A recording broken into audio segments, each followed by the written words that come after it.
What Hollywood storytelling tool can you use that will keep your audience from getting bored with your speech and bogged down in details that really aren't necessary? Well, the answer to that question can be found in your next weekly dose of public speaking medicine.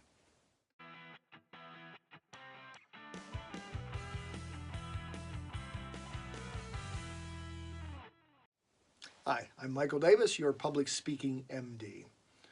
One of the biggest challenges that I've had myself and that I work on with coaching clients is too much setup for our story. We give way too many details when people really want you to jump right into the action.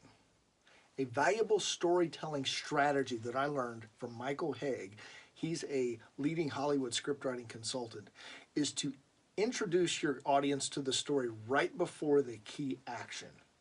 It's easy to get caught up in details which you think may be important. And even as a coach, I have to be careful of this because there are certain tools that you can use in storytelling that create more of an emotional connection to the audience, but it may not be necessary. I've fallen prey to this problem. For years, I've been telling a story called the Patty story. Patty was one of my first coaching clients. I've even mentioned her in some of these videos. Well, for years, I've told that story with a lot of sensory detail.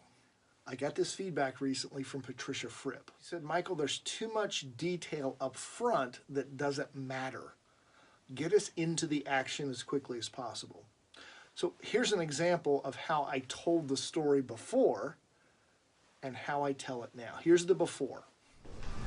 It was December of 2011, and I'm at the Westchester Chamber holiday function. It's a very festive atmosphere. You can hear all the people excitedly talking about their holiday plans.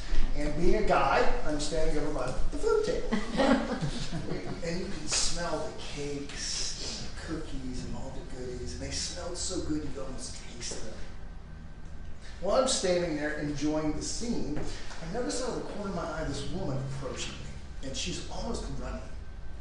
She's wearing this beautiful tailored suit, nicely cut hair, and she had jewelry that just sparkled in the lights. And it wasn't gaudy or ostentatious, but you could tell right away, this is a woman of means.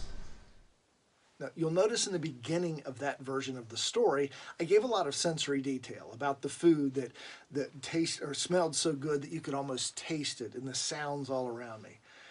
Yes, it paints a picture, but some people may feel like it's getting bogged down. Get into the action quicker. That's the advice that I got. So here's how I tell the story now. It was December of 2010. I was at a chamber holiday party. I was standing there enjoying the sights, sounds, and smells when out of the corner of my eye, I noticed this woman practically running up to me. She had on a beautiful tailored suit, nicely cut hair, and jewelry that shined in the overhead lights.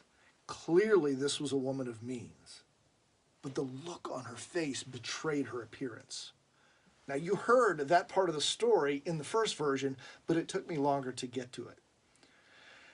Now, maybe 5, 10, 15 years ago, it would have been more effective to use those sensory details, but audiences today have such short attention spans, we need to jump into our stories, the action or the key action of our stories quicker.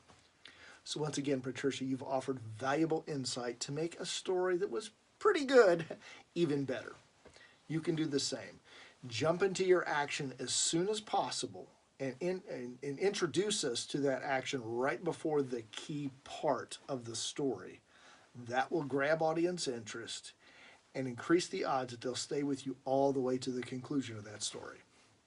So what is your prescription for this week? Anytime you introduce a new story, bring the audience in right before a key moment.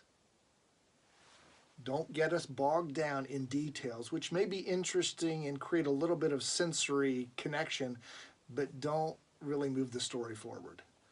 Do that, and you greatly enhance the odds that your audience will not only be interested in your story, but they'll stay with you all the way to the conclusion.